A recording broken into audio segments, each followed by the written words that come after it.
It's hard to dispute that in recent history, the Middle East has caused more foreign policy headaches for the U.S. than any other region. But now with the possibility of being drawn into another war, it bears reminding that our history of conflict in the Middle East dates back much further than Syria, Iraq, or even Afghanistan, all the way back to 1801, in fact. That year, America was still a fledgling nation, but it became engaged in the First Barbary War. Though you'll rarely hear about them today, the Barbary Wars would help establish the U.S. military as the most powerful in the world, and that is the topic of tonight's Real History. In the post-Revolutionary War period, the United States became a maritime power. That was how our economy was based. If you owned a ship, you stuffed that ship full of everything that America had to offer in terms of lumber and iron and fish and beef, pork and cotton, tobacco especially. You sailed that boat to Europe where you sold it all off for a lot more than you paid to buy it in America. You then turned around, took that money, and bought silks and linens and porcelain and glass and everything that the new nation of the United States still wasn't manufacturing. And you brought that back to the United States, and you doubled, tripled, sometimes quadrupled your profit. And the government made its money by charging import duty.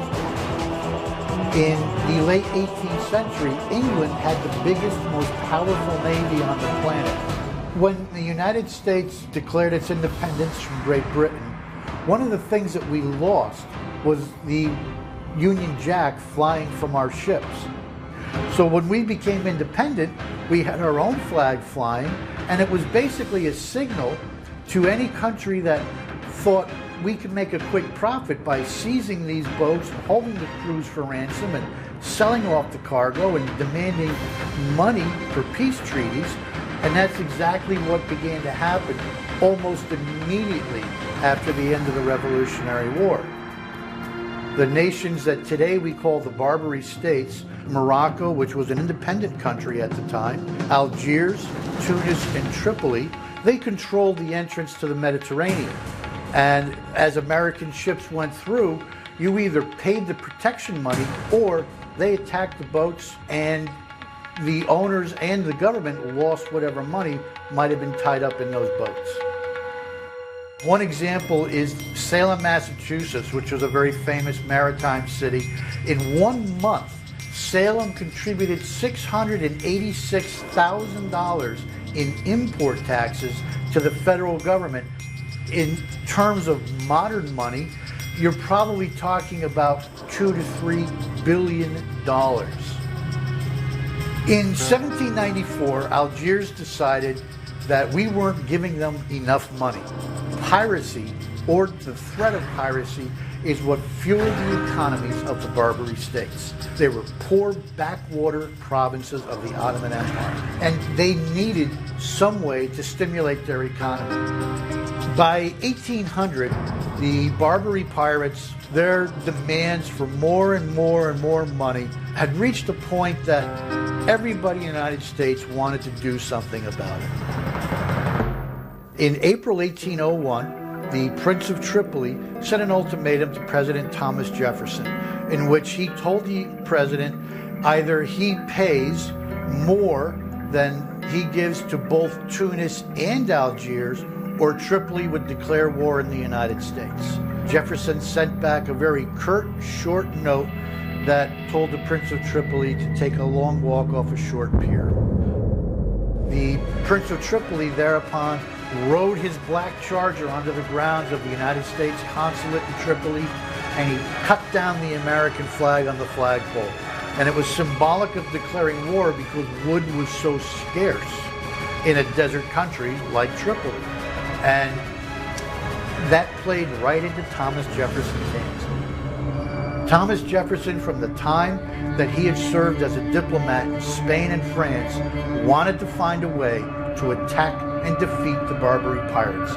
As early as 1786, he had come up with the idea of a coalition of the willing, and that was exactly what he called it, of nations that were paying tribute to the Barbary states. What Jefferson envisioned was sending our navy to Tripoli and inflicting such damage on the Prince of Tripoli that he would never again dare to send out his corsairs to attack our vessels. So in 1801, he ordered Commodore Richard Dale to take the Constellation and 5 other vessels to the Mediterranean to take on the Barbary pirates. He was a young, vital commander in the revolution. But by 1801, he was in his 40s. He was much more of a merchant boat captain by then than he was a naval commander. And all Dale really managed to accomplish was to bring American warships to the Mediterranean. He never really established a real blockade.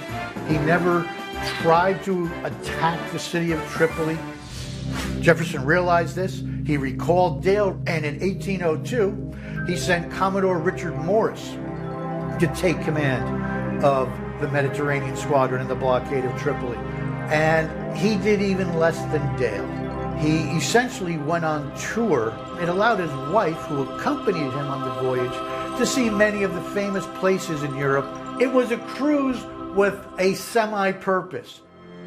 After the first 2 commanders had failed miserably before Tripoli, Jefferson was looking for someone who was known to be aggressive.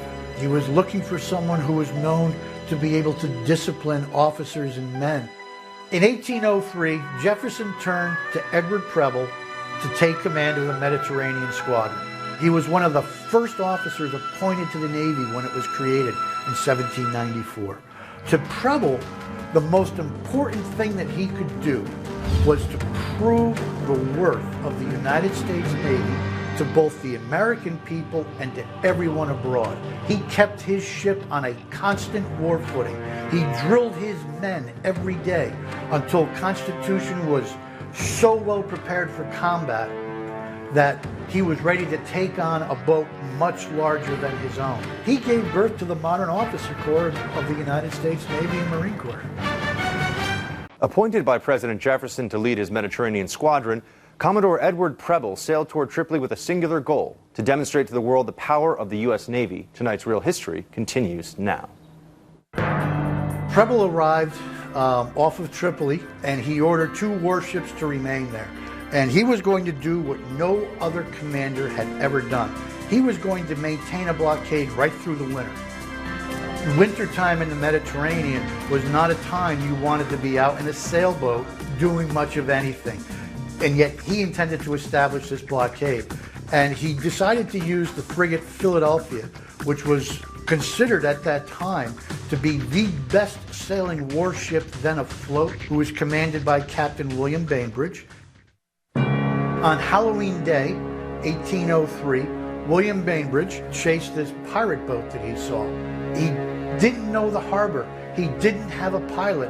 And just as they were about to get into gun range, there was a gut-wrenching shudder, followed by a scream, followed by a croaking sound. The Philadelphia had run aground. Bainbridge put her smack onto a reef. Finally, Bainbridge decided there was only one recourse, and he surrendered. And he handed the Prince of Tripoli 305 American hostages. Preble tried to figure out a way, how do I get Philadelphia back? 2 of his officers, Charles Stewart and Stephen Decatur, however, came to him on the same day with almost an identical plan. The idea was to take an American boat, disguise it as an Arab vessel, sneak into the harbor, board the Philadelphia, and destroy it. Preble loved the idea. He also had an ace in the hole, and that was a little boat called the Intrepid, the first USS Intrepid in the United States Navy, which was actually a captured Arab merchant boat. So the Intrepid set out from Sicily, and on the night of February 16th, the little Intrepid sailed into Tripoli harbor, and she made her way toward the Philadelphia. And just as the Intrepid was about to tie up, the guards suddenly realized something was wrong, and somebody yelled Americans. And that's when Decatur yelled board. And his 75 men rushed onto the Philadelphia. They overwhelmed the guards that were on the Philadelphia, either killing them or driving them overboard. And in a space of 15 minutes, they had planted all the combustibles that they needed to set the Philadelphia on fire to make their escape. As they did so, certainly secrecy was lost. The alarm was sounded. The Tripolitan defenders knew there was an American boat next to the Philadelphia, and they all opened up on the little Intrepid. The fact that Decatur had sailed this boat in undetected, destroyed a great warship under the nose of 115 cannon. He didn't lose a man. The crew of the Philadelphia were thrown in prison, where they were made into slave labor for the Prince of Tripoli. And they remained in this prison until 1805, when, to the shock of Edward Preble, President Jefferson decided to agree to pay for peace with Tripoli. In 1805, Jefferson decided to back the brother of the man on the throne of Tripoli. He allowed an adventurer named William Eaton to raise an army to support the prince's brother, and to put the brother on the throne. And that kind of overshadowed what Preble did. And we have to think, in 1804, even though for 100 years the exploits of Preble and Decatur and Somers and Stewart were celebrated, cities were named after all of these men, children were taught to emulate these men. Then World War I happened. Then the Great Depression happened. And then World War II came. And the epic nature of these three events really overshadowed everything, and the Barbary War simply became a footnote in American history.